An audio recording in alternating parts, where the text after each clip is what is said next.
evening or good afternoon, everybody. I'm Mike Ross, chair of the Voice for Israel, and with me today is Voice for Israel co-founder and vice chair Bob Gutman. We want to welcome you to today's program titled Understanding the Israeli Elections. Voice for Israel was established 11 years ago with the mission to advocate and educate for Israel, and we are delighted to be able to bring to you today's distinguished speaker, Dr. Nachman Shai.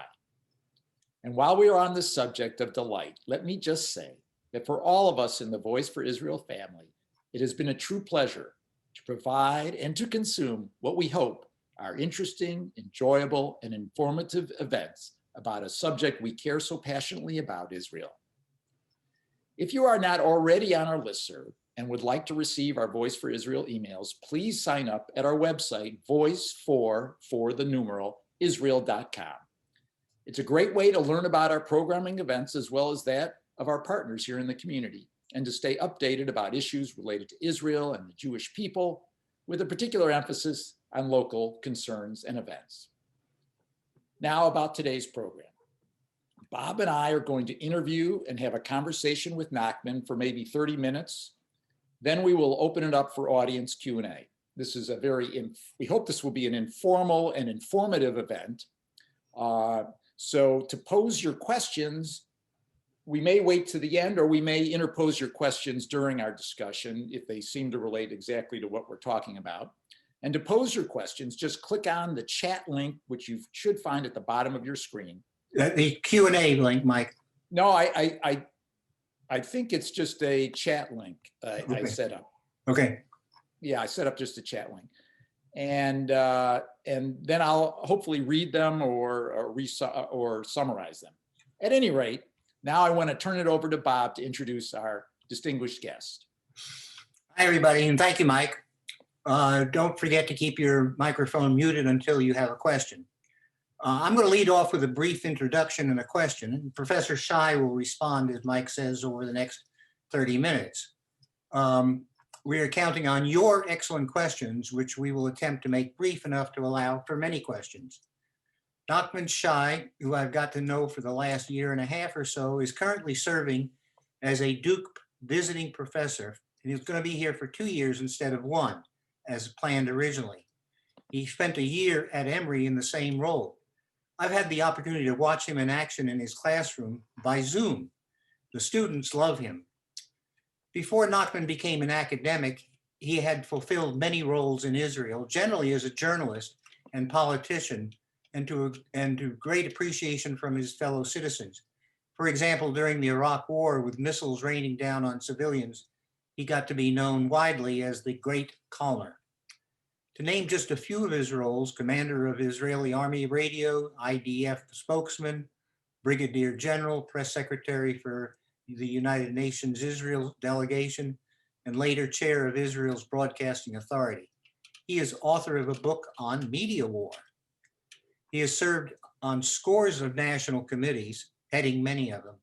He served in 3 terms of the Knesset, Israel's one-house legislative body, and once as a member of Kadima, then twice as a member of the labor list. And it happens that this year he's now included once again on the labor list and is trying to get back to Israel to vote, but is having trouble with bureaucracy.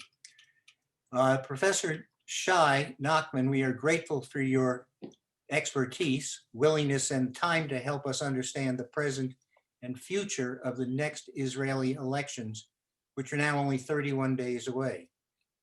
For Americans accustomed to getting confused in a 2-party system election, your system is for us mind-boggling. We understand that you cannot give a comprehensive set of answers to all of our questions, even if we allotted 5 times the time we are allotting. But I do believe that this group of listeners is generally aware that the structure of Israeli elections, Israeli voters cast ballots for parties and not for people. The parties, in what might be called preliminaries, vote internally for the rank order lists of potential members of Knesset members. And then the percentage of votes each party receives determines the number of each party that will serve in the 120 person Knesset. No party, even from the beginning, in Israel has ever won a majority. So the party with the most votes, the plurality, is usually asked to form the government by way of creating a coalition, a highly political process. So the question I have is, please begin by telling us what the major issues in this year's election is or are. Is it really all about Bibi Netanyahu, as some have told me? Which party have a strong likelihood of being asked to form a government? Who are their principal leaders? And what sort of coalition might they form? And maybe you would add some possible outcomes of a victory by one or the other of a coalition. Quite clearly, we understand that you, as an experienced person and a professor, might see value in telling us more than I have asked, but we look forward to your discussion in all cases. Thank you, and welcome again, Professor Shai. Thank you. Thank you very much, Bob and Mike, for the introduction. I have also some questions, not only you, and I wish someone would have been able to answer those questions, because it seems like we have more questions than answers at this stage. But I'll do my best, and don't catch me in my word if it doesn't go the same that way in weeks to come. Let me start by sharing with you the last poll, which was conducted today by the Daily Ma'ariv, just to give you a general idea where we stand. So this is just a poll. Let me share screen. This may help a little bit if that's okay. Go ahead. Yeah, do you have this? This is from today. Okay, so it's almost, it's not far from there. Thank you, Mike. Which one is today that you're in? Which? It's Ma'ariv. Go down a little, scroll down a little bit. Yeah, maybe this one, but they do it every second day. No, this is not the right one. Maybe you don't even have the right one. I have it somewhere, but I don't take the risk of sharing screen, and I'll get lost. I prefer to stay online, but okay, let's play it from here. So Likud today, according to Ma'ariv poll, it makes not much difference, has 30, Yesh Atid, the second largest one, with 18, New Hope, 14, Yemina, so we're not far from there, Yemina 12, Joint List 9, Shas 8, Yadut Torah, UTG 7, Israel Beitenu 7, Labor 6, too bad, Religious Zionism 5, as well as here, Meretz 4, and Blue and White is under the threshold, which Really? means which is 3.25. They are slowly disappearing from the political map. According to this poll, Bibi still has no government. To those who are playing the games, Bibi needs 61. At this stage, he doesn't have 61. Depends, of course, which party will join him. Parties will join him at the end of the fourth election campaign. Some Israelis already talk about the fifth round, which sounds crazy. He doesn't have, he has like 58, but that's not sufficient, and he's far from the 61. Let's talk a little bit later about how we will form, if possible, coalition, or all the other parties, almost all of them will form a coalition of 61. In both cases, it looks almost impossible at this stage. Almost it is impossible, and that's why there's some growing rumor in Israel, a kind of rumor that maybe we are heading to a fifth, sixth, endless election. So first of all, let me tell you the following: it's a chaotic situation. Israel has never had 4 election campaigns in 2 years, never in our history. The Knesset term is usually 4 years, but since sometimes there were different crises, not this specific one, the average term in reality of an Israeli government was 3 years, which is shorter, but not half a year or 6 months or 8 months. like in the last 2 years.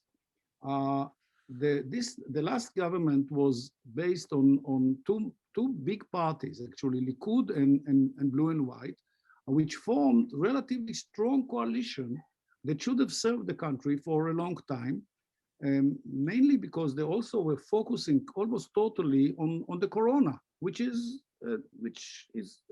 sounds rational and logic, that if there is corona and there is COVID-19 in Israel, as well as here or elsewhere, the country, the state, the government, everyone should focus on how are we getting out of that. And that for that you need what we call, which is also an Israeli invention, which is let's have a national unity government. This is a special category of government, which we have had two in our history.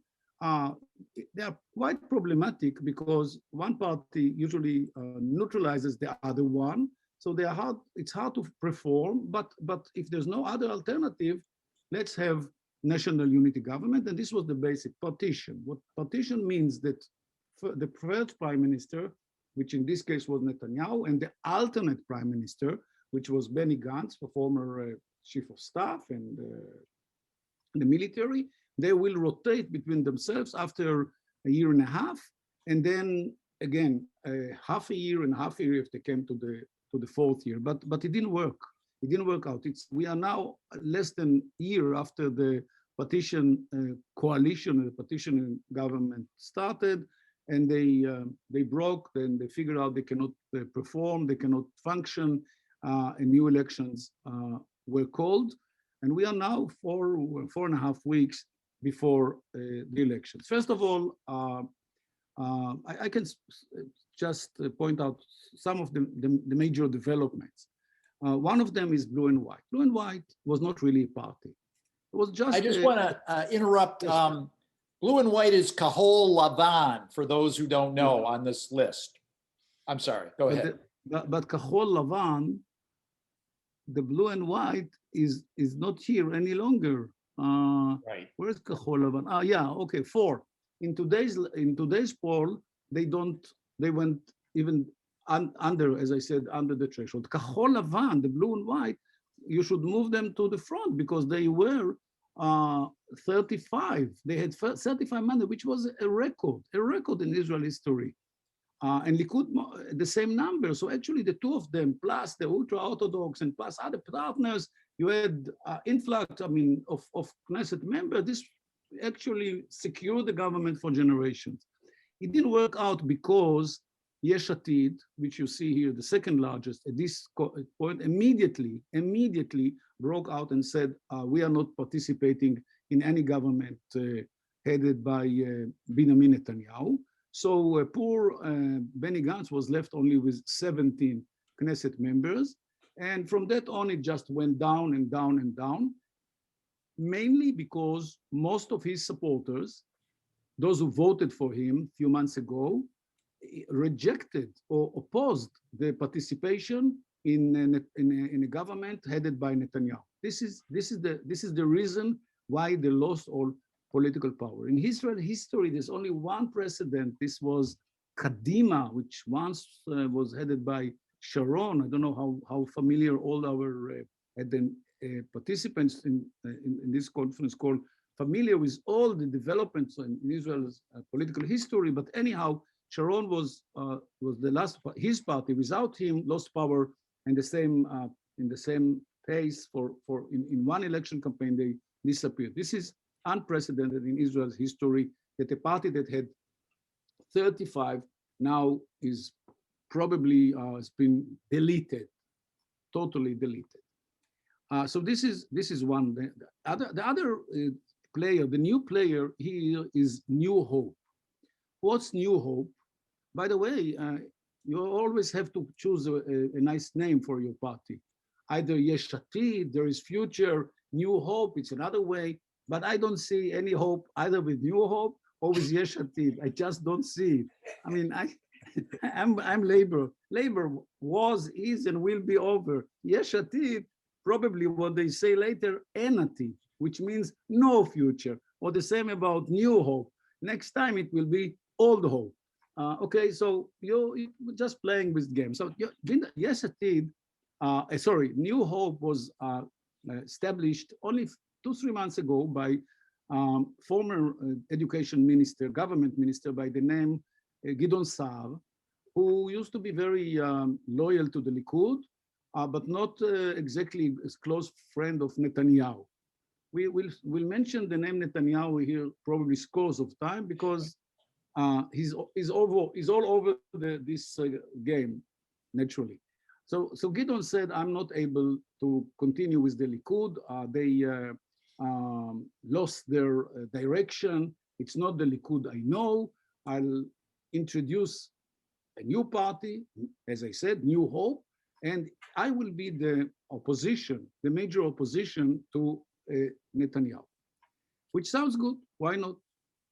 But New Hope, like all the others, like other parties, they belong to the right, and there's a certain reservoir of votes that you can get in the right. The right is not endless. The right also is somehow limited in the number of votes or that they can produce. So actually, Gideon swallowed a little bit from Bibi, a little bit from other parties, and is now around 13, 14. That doesn't make him a serious challenge to Netanyahu, not yet. Of course, Netanyahu would like to bring him to his own future coalition, as well as with another party by the name Yemina, which was also introduced by another person who used to work for Netanyahu and with Netanyahu, but somehow their relationship broke and they are not able to, well, they did work together for a while, but anyhow, Naftali Bennett is the second hero in the right wing that is now challenging Netanyahu. For the first time, after a long time, there are two middle-sized parties from the right part or the right side of the political map challenging Netanyahu. He would like to have all of them. As he said in his latest ad campaign, he said, we would like to have Likud male male, which means a lot of Likud. Sorry, Yamin male male, which means a lot of Yamin, a lot of Yamin. But some of the Yamin right do not want to get into his coalition. That's why he's at this stage has no coalition. If we continue down the road, there are also another party which makes me personally very angry. This party is the religious Zionist party, which is religious, but not, in my opinion, not very much Zionist. Yes, this is it. The point is that into this party, which was actually formed under the pressure of Netanyahu, under pressure, he forced two political parties that none of them have passed the threshold to get together. One of them is the direct and the continuing followers of Kahana, the famous Kahana, the racist Kahana. I don't know if he was a rabbi or a fake rabbi, but he's the one who was living in Israel for a time, then returned to New York and was murdered there. He was racist. He was totally against Arabs. He was the one that his followers live somewhere in Judea and Samaria, in some locations that they are engaged in daily activities against Arabs. You don't know about it and you don't want to know about it. And with all the respect to Netanyahu's political exercises, this is something that shouldn't be done. This party should be left out of the Knesset and should be left out of politics. We don't have, and we don't need them in Israel's politics. But they are there. And this one of two or three of them may become Knesset members. Netanyahu denied that they will be appointed as government ministers, but believe me, my good friends, if necessary, they will be in the government, they will be in the coalition, they will be everywhere because Netanyahu, as I will say very soon, is determined to stop his trial by legislation. And if they can support this legislation, they'll be on the list. I have no doubt about it. No one has doubts about that. Netanyahu denies, but when politician denies, you don't really have to take him or her seriously. I hope this you understand. This is a very political, this is a very old political principle. So if I continue, the other players on the left, center left, which is gradually, in principle, diminishing. The central left parties, which are made of Yesh Atid, of moving very fast, as you see, move to the right, and if you go down to, you have Labor, you have Meretz, and the Joint Arab List. This is the center left, because the two Orthodox parties and Israel Beitenu, which is Avigdor Lieberman's party, they ideologically belong to the right. At this stage, they are in the anti-Bibi camp, but in certain other situation or circumstance, under different circumstances, they will join any party from the right. They've no any issue with anyone from the right except Netanyahu himself. That's what lead to the question of whether it's not all about pro or against Netanyahu, which is a major issue. It's not only about that, it's mostly about that. But if you look at it differently, if you said I'm a political science analyst or professor, I'd like to know how much of how many of those Knesset members belong to the right and belong to the left. I would say that 60 over maybe 65%, two-thirds almost, or maybe only 60% belong to the right and 40% belong to the left. That, by the way, represents a major shift in Israel politics, more important than everything I've said so far, because it says something about where Israel is, where Israel today. Israel today is center-right party, okay, a camp, or politically it stands, most of the, excuse me for saying, Jews living in Israel are from center to right, most of them, not all. Let's say between 6 to 65%, 30, 40%, depends which day it is, are center left. As you all remember Israel's history, this was not the case until, let's say, 40 years ago, when Likud for the first time took power in the election, in the 1977 elections. Menachem Begin was elected, and from there, in a very slow but steady process, more and more Israelis, younger, exercising different life, most of them under the Likud government, they choose right-wing, right, center-right parties and not center-left parties. And that's why the left or the center-left is unable to form a coalition. Even if they recruit the joint list, which is the Arab list, which is an Arab list, it's not sufficient for a coalition. It's not sufficient for a coalition, and there are reservations even in the center left whether it's legitimate to get their support, or that the government will be dependent on their support. If they are just partner to a coalition which stands independently without them, that's fine. But if the government or the cabinet depends just on them, this is an issue on both sides of the political spectrum, both left and right. So that's another issue.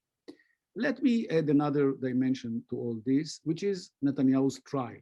Okay, it started a week and a half ago. It's now rolling out. I'm not sure how many sessions the court will have until the elections. They've been so slow so far, but the trial started. And Bibi came on the first day for 2 hours. He left. He will have to come once in a while to the courtroom and continue to defend himself against all kinds of allegations, which are very, very severe, okay? These are not simple allegations. These are very severe allegations. And this is, by the way, the first time in Israel history that acting prime minister is charged in court. The first time. There was another case with Ehud Olmert, former prime minister, but he resigned before, and then he was sentenced to around a year in court. We had another case with an Israeli president for other allegations, sex harassment, and he was also sent to jail for 7 years. We try not to remember his name, and ignore him historically. No, seriously, but if you can take him out of Israel history, do it, because we so honestly we're not proud of him. Anyhow, so Netanyahu's trial is a major factor here. And why? Netanyahu is determined to postpone the trial until well, as much as he can. I don't see any day until he retires, and well, he's 71, so the retirement has been there already. But he since he blames the state prosecution of that they actually blamed him for nothing and so on, it's baseless and so on. He said, okay, so I'll use the Knesset and pass a bill, which is called the French bill, or maybe after that it will be the Israeli bill, and saying more or less that as long as the prime minister or the president or someone else is serving in his or her position, they are not they are not supposed to be charged. Okay, something of this kind. It is in France. This is the law. This is the law. This is the law in France. So Bibi probably fell in love with that, because that will give him a few years of freedom. And then I have no idea how the trial will end, but Bibi doesn't want even to continue the trial, and that will be the case. So I guess every party that will be included in his future coalition will be asked in advance, are you supporting that or similar law by the Israeli Knesset? If you do, you are potential partners. If not, go somewhere. We don't want you on our coalition. Because it's very clear that Netanyahu's trial is the dominant factor now in the Israeli political. That makes the elections very much, as I said before, are you for or against Netanyahu? So with all the respect, by the way, to that question, it should be much deeper. What are the ideology of the right, and what's the ideology of the left? And is there no ideological discourse here, or confrontation, or what have the voters, the electorate, are not supposed to make their decision whom they would like to be in power based on some ideological questions and issues? The answer is yes, but at this stage in Israel, it doesn't almost exist. They keep counting the numbers for and against Netanyahu. So that's what they do in every form. Nachman, is it conceivable that a coalition of anti-Bibi coalition that would be from the center left to the right could be formed? Is it possible? No, it will not be. It will not. Give me the chart again, please. And if you can, please, when you share screen. Yes, yes. Okay. That became the Bible now. This is a Bible. Everyone is looking at it as if it is a Bible. It's not a Bible. Okay, so as I said before, there is a kind of theoretical option that Yamina, New Hope, and Yesh Atid, okay, they've, okay, I don't know. Can you see it? It's up to 43 now. Yeah, but then they'll have Lieberman with them, okay. Ed Lieberman, Labor, Meretz, okay, and blue and white if they pass. Let's say blue and white, yeah. Okay, give them the credit. Be nice. You're a Jew. You don't want to harm them. It's very kind of you, Mike. But the Israeli voters do not share the same view with you. Okay, you can be as nice as you want, but you live in Durham or Raleigh. You live in Raleigh, so they are not running for elections in Raleigh. They are running election for Israel, and they refuse to forget them that they saved Netanyahu. So that's the reason why they are losing their power so quickly. Anyhow, so I can see a government headed by three gentlemen. By the way, the only party headed by a woman is my party. It's the only one. It's the Labour Party with a lady by the name Merav Michaeli, and she's the only one. All the other, yeah, and also I should say 50-50 men and women in the government, in the list. It's in the first 10, 5 women, 5 men. I paid the price for it because I was pushed down the list, although I had more votes than others because women were promoted above our heads. Yes, yes, Mike, I'm telling you. I should have been 7 now, but I'm 8 because the lady from behind jumped easily over my head and became 7, and I'm now 8. So, and that's crucial. That's crucial. But we are not dealing with me personally, right? We are dealing with. So she's the only one. All of them. So 3 gentlemen. Yamina with Gidon with Bennett, New Hope with Gidon Saar, and Yesh Atid with Lapid.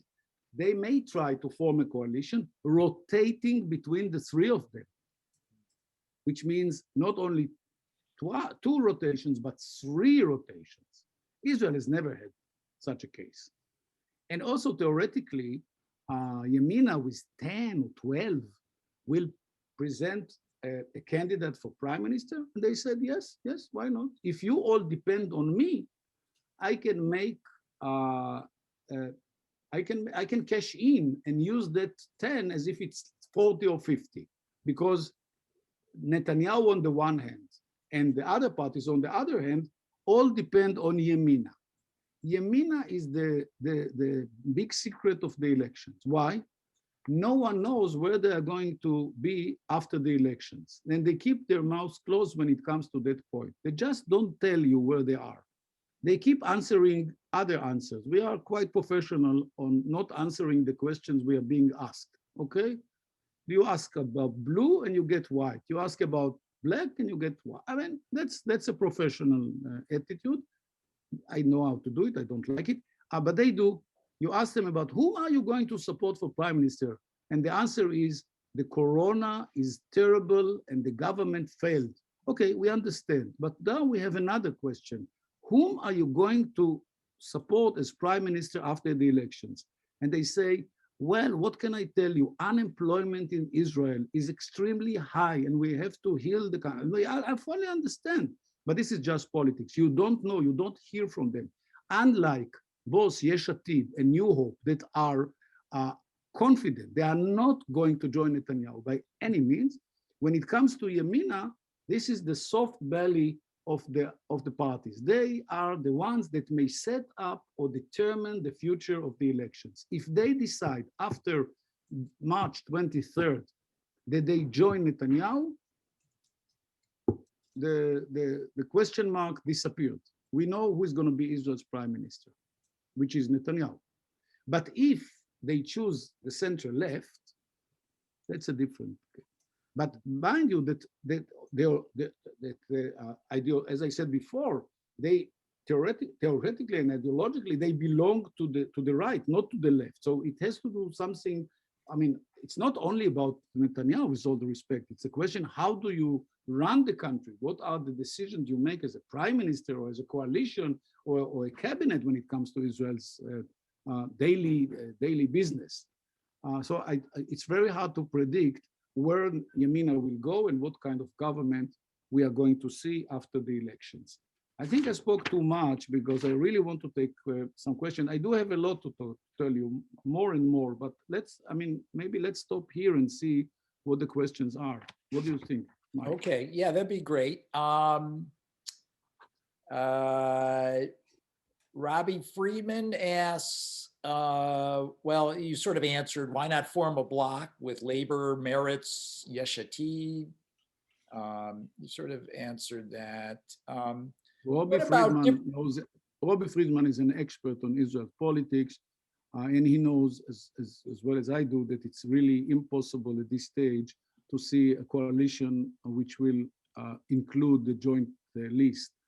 It's hard for me to see Gidon Saar or Naftali Bennett relying on the joint Arab list Knesset members. It's not. Should I allow Robbie to speak? Yes, of course. Robbie is Robbie, go ahead if you want to say something. No, I really don't. I want Nachman to speak. I don't want to get into the discussion. Okay, sorry. Oh, too bad, Robbie.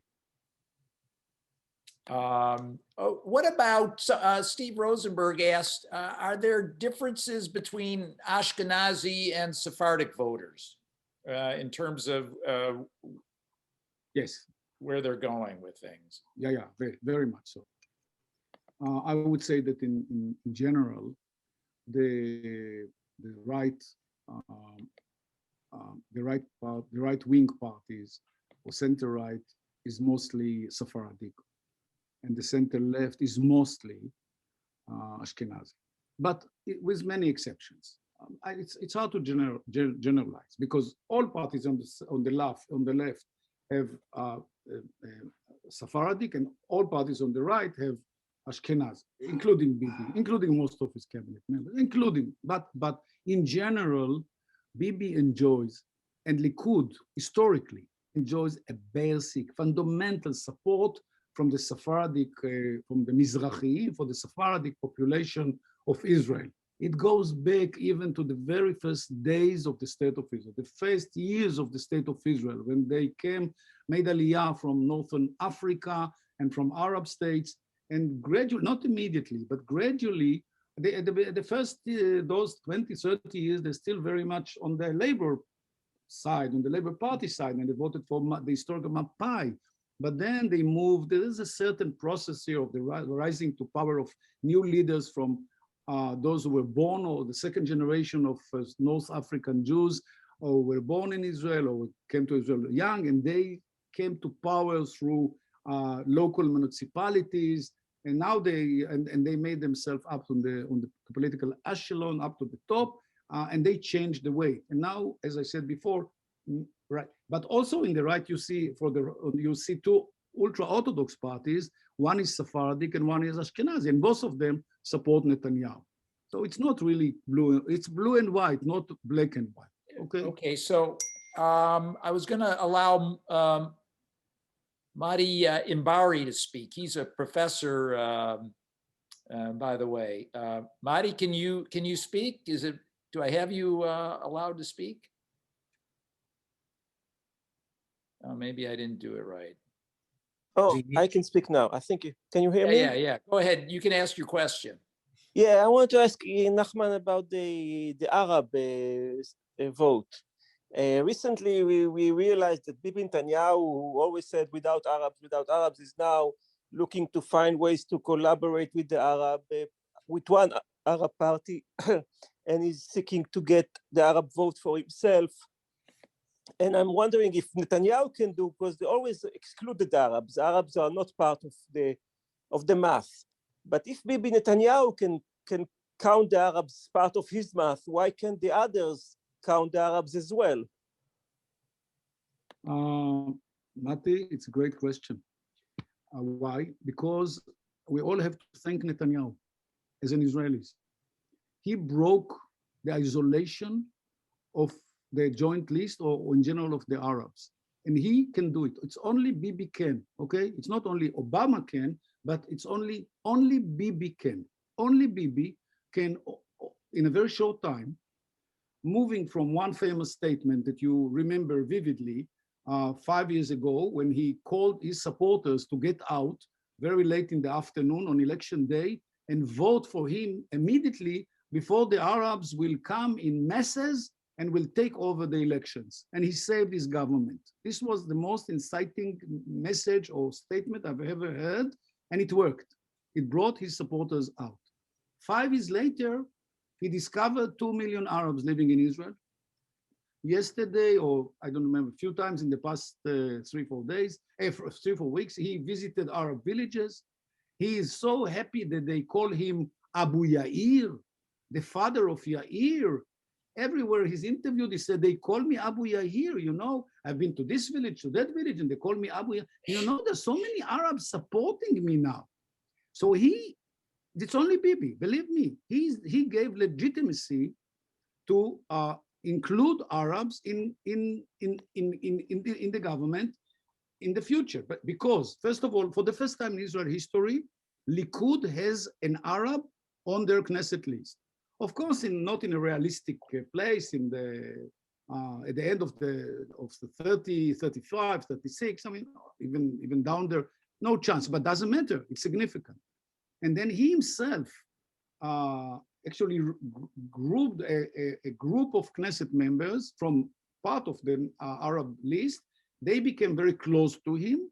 He fostered them as an alternative to the leadership of the Arab community in Israel, or society, sorry, Arab society in Israel. They will not pass the threshold, but that will help him anyhow. So he finally recognized that. Why the center left are still, I don't know. I mean, it makes me angry if you ask me, Matt. It makes me angry because I absolutely agree with you. No reason whatsoever not to include Arabs in any future government coalition and the government and the coalition. No reason whatsoever.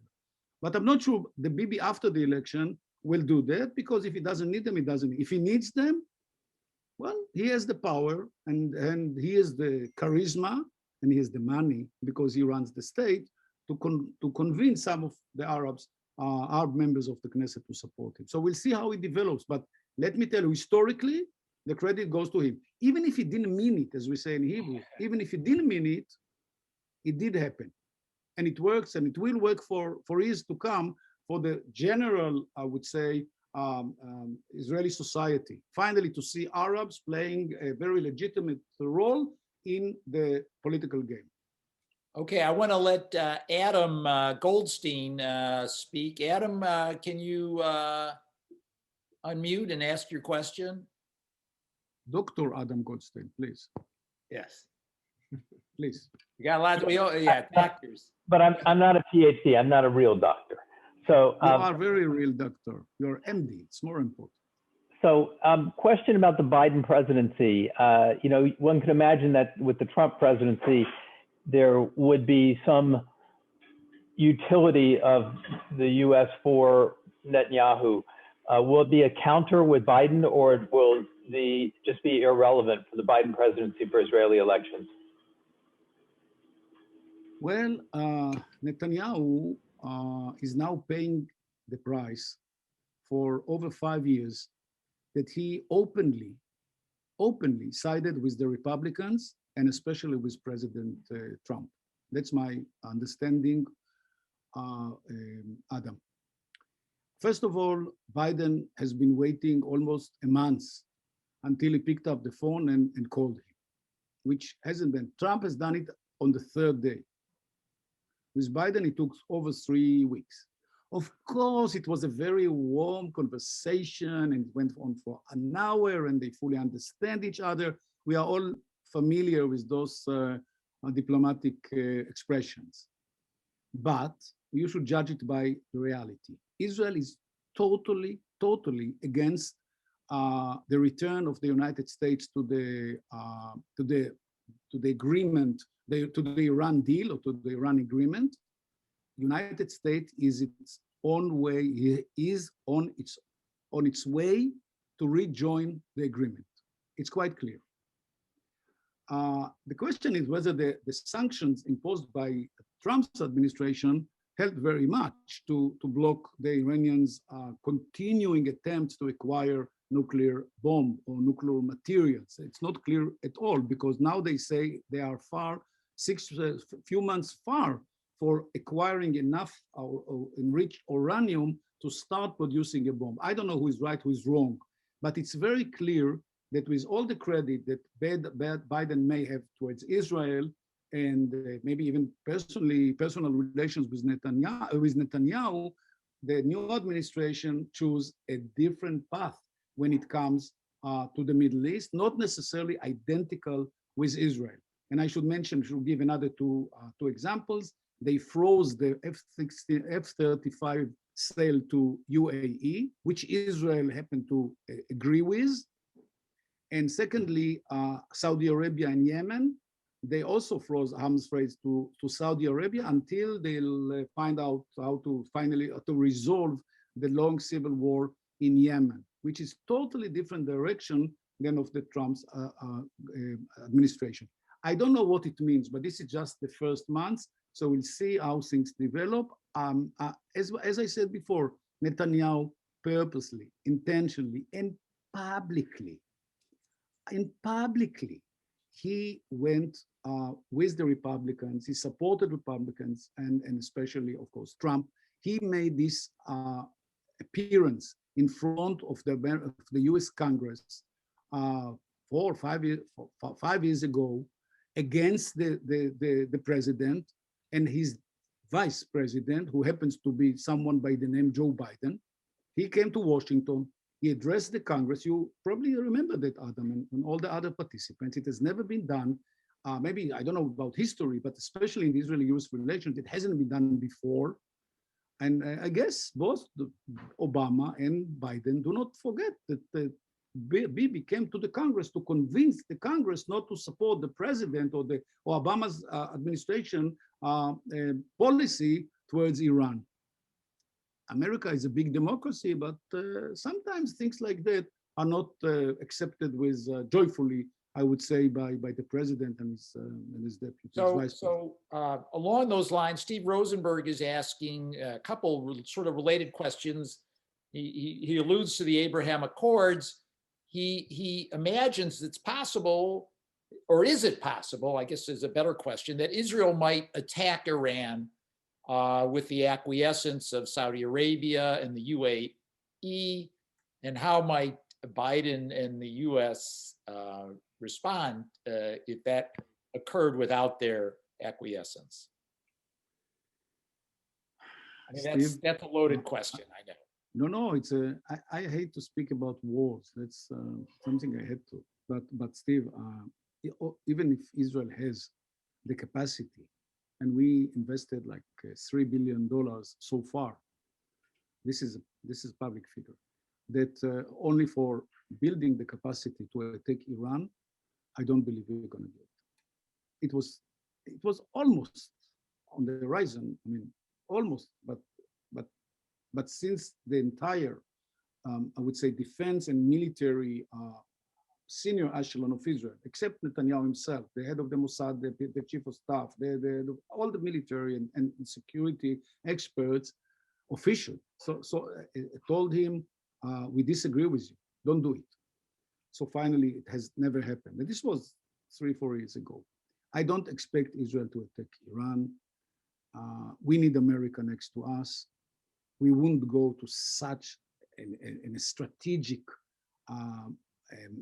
step to attack Iran without American support and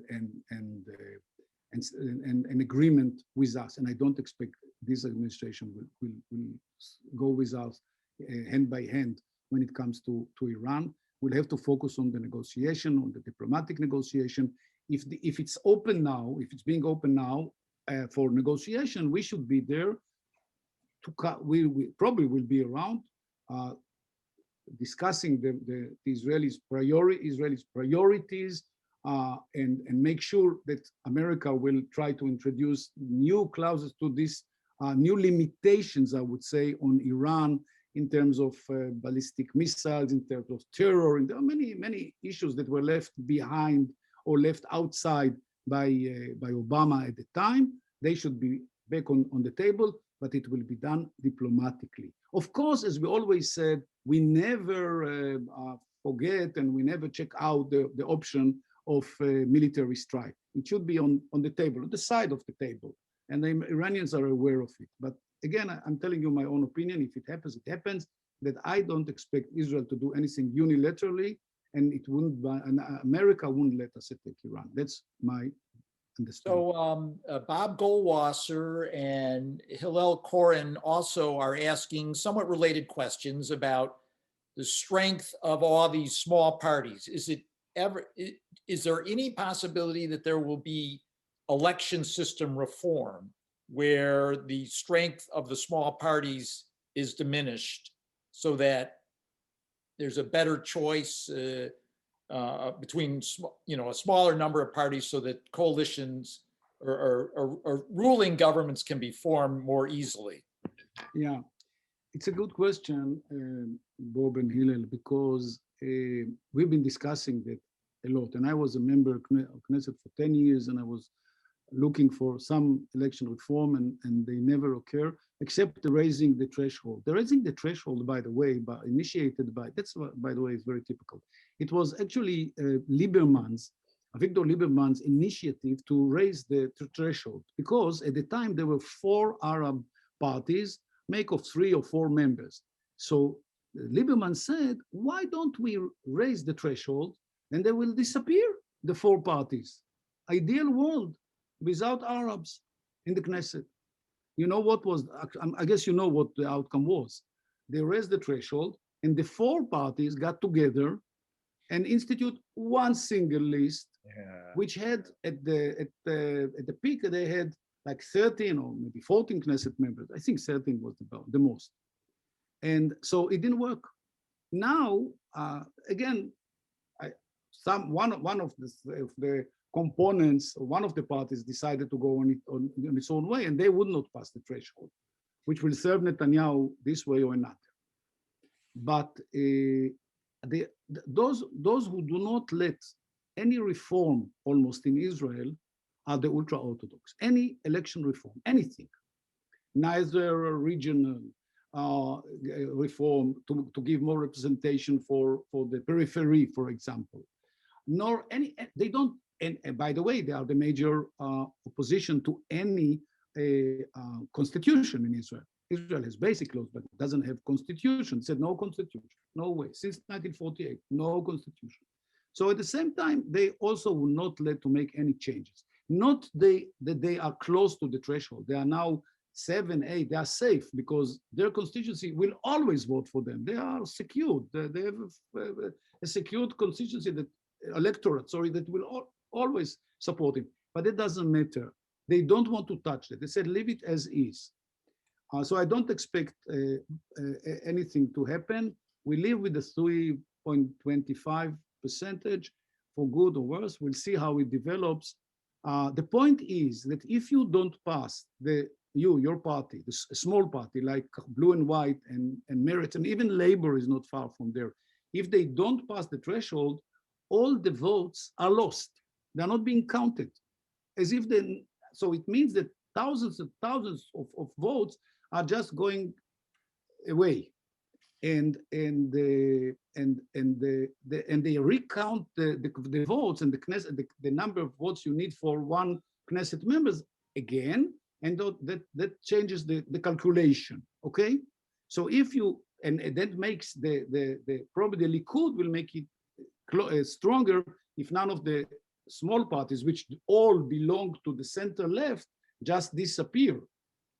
Then the votes will be in a way be counted that right and left will get 1 or 2 extra mandates. But it's more important to Netanyahu because they came from the left and they happened in a way indirectly to vote for the right. If you misunderstood me, don't get upset. It's really very complicated. I've been living in this country for 74 years, and I still sometimes have difficulties to understand how the system works. So excuse me.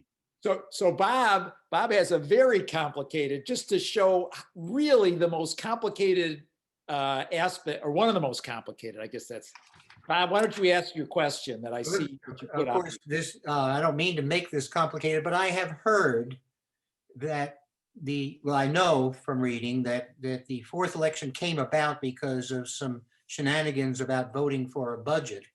And I have 2 questions then. Does continuing the prime minister's role depend on voting for a budget? I think the answer is yes. But my big question is, I've heard, and I don't know, that if they get to a 5th election, and again, there is no clear resolution, that because of the original deal between Gantz and Netanyahu, Benny Gantz will become prime minister. Is that the case? Okay, it's really getting into the very delicate stuff. Well, I want to know what's going to happen next year. No, it's all right. It's all right. There are so many question marks here. First of all, the budget hasn't changed in Israel for the past 2 years, and that's a tragedy. we haven't, the governments in plural, will not be able to produce a new budget because they disagreed on the budget. The present budget is just the one 2 years ago, and they've just updated it, which harms significantly maybe the public services, education, welfare, and others. They're all dependent on the state budget. But since the corona came, or the pandemic in Israel as well as anywhere else, they found a miraculous solution that maybe the US government also can adopt. They found boxes somewhere. Those boxes do not belong to the state budget. The state budget continues as it was because they were not there. But the boxes have endless financial resources. They went around and lended a lot of money, billions and billions of shekels, which one day my grandsons and granddaughters will pay back.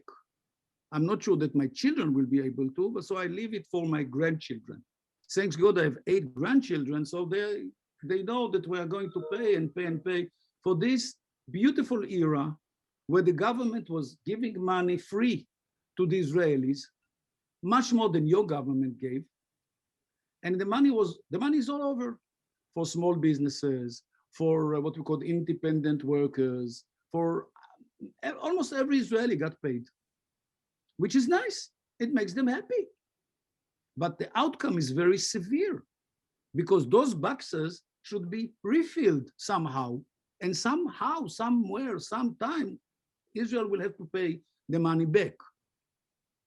Other states in the world have different, similar troubles, but we are dealing with Israel now, okay? And we cannot print dollars in Israel. We can print shekels, but that will produce inflation, of course. So in terms of daily business, you don't know there is no budget. You don't know there's no budget. And Bibi compensated many sectors in Israel through those special boxes. It came from the boxes. Where is the money from? From the box. But the money from the box is also limited. The box is not endless. There's something you get inside, suddenly you realize the box is empty. So let's open another box. Recently, the state attorney interfered and said, what's going on here?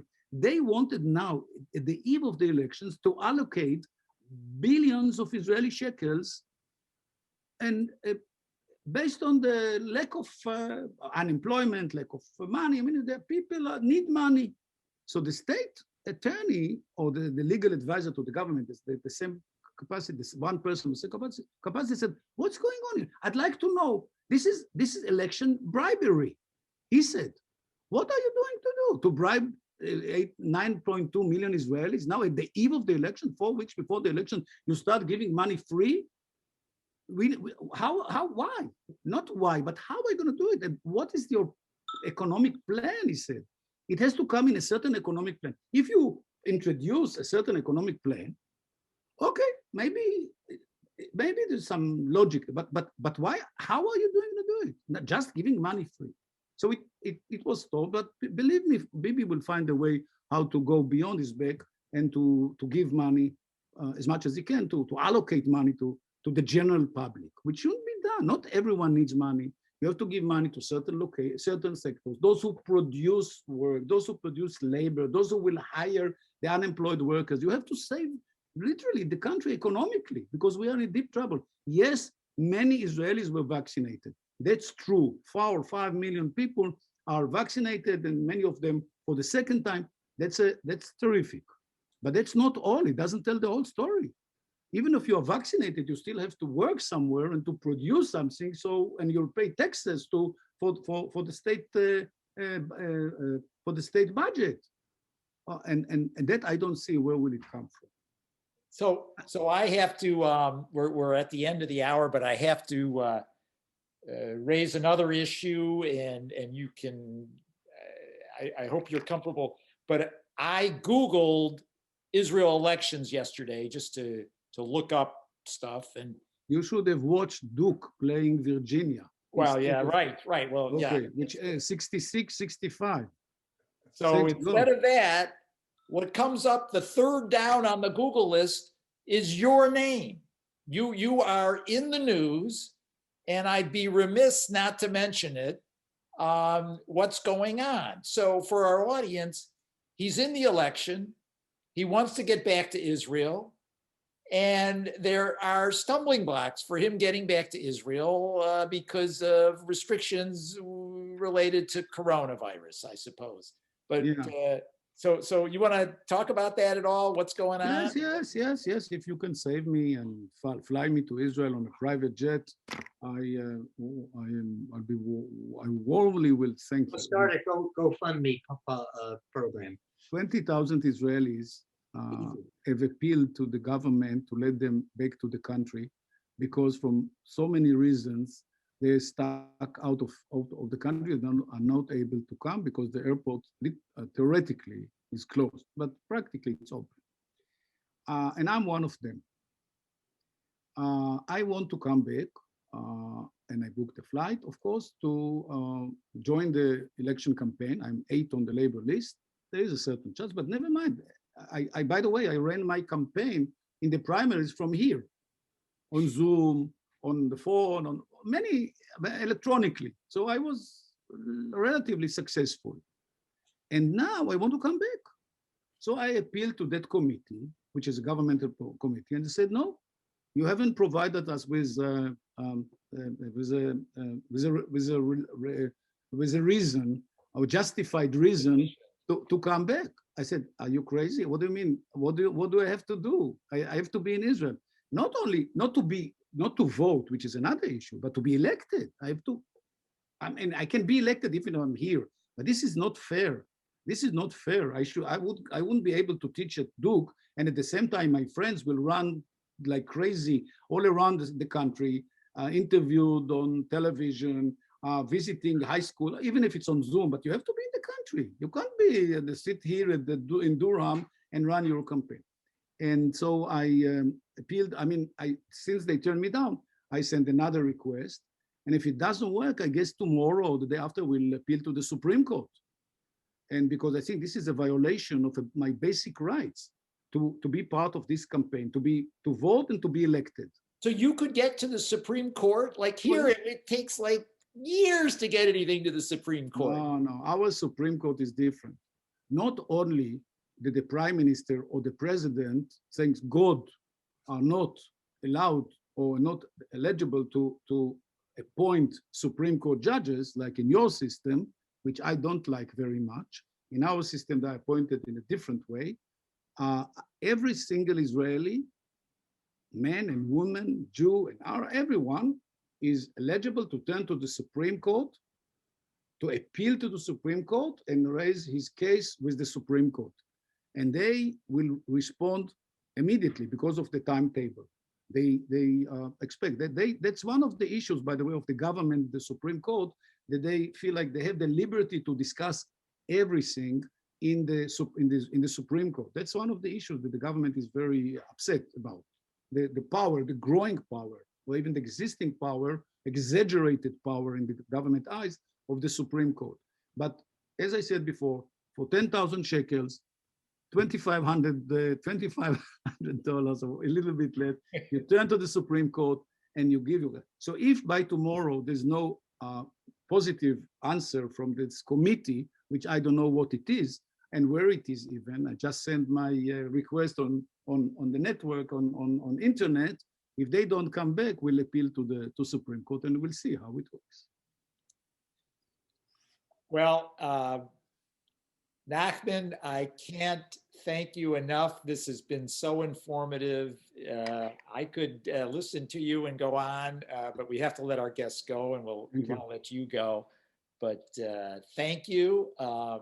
We are a nonpartisan group, so we can't say, well, we could say good luck in the election for you. And if you, by the way, if you win, do you have to give up on your Duke responsibilities, or what would happen? No, Duke has been very generous with me, I should say, in general and in particular. And the head of the political science department, which I work for. He was very excited about that. He said, let's show us how you do politics in action for our students. That will be a different experience for them. Okay, they know all the theories in the world, but they don't know how it looks like in real life. So I will teach from Israel on Zoom. Usually I teach here in person. I will teach, and I will continue to teach until the end of the semester, whatever the case is. And then we'll see. Either I And stay you'll for continue another. to be on Voice for Israel programming. That's for sure. That's for as long as you, Bob, would like me to be on your call. We pay you the big bucks. You pay me nothing, but I feel like I committed to this community. I feel so comfortable here. I thank Adam, who was on the line before, and Robbie, whom I know from Atlanta, and many other people that I've met or will meet after this pandemic finally disappears. So I thank you all for such a beautiful and warm hospitality in Durham, even if it's just on Zoom. And thank you, Nachman. It's been a lot of fun and very, very interesting. Thank you. Yeah. Thank you. Okay, I'm going to say good night. night, Todah Rabbah to you and to our guests. Thank you for tuning in. Stay tuned. We'll tell you about more programming as we finalize our arrangements. We're getting a lot of thank yous coming through on the chat. So all very much appreciated. Good night, everybody.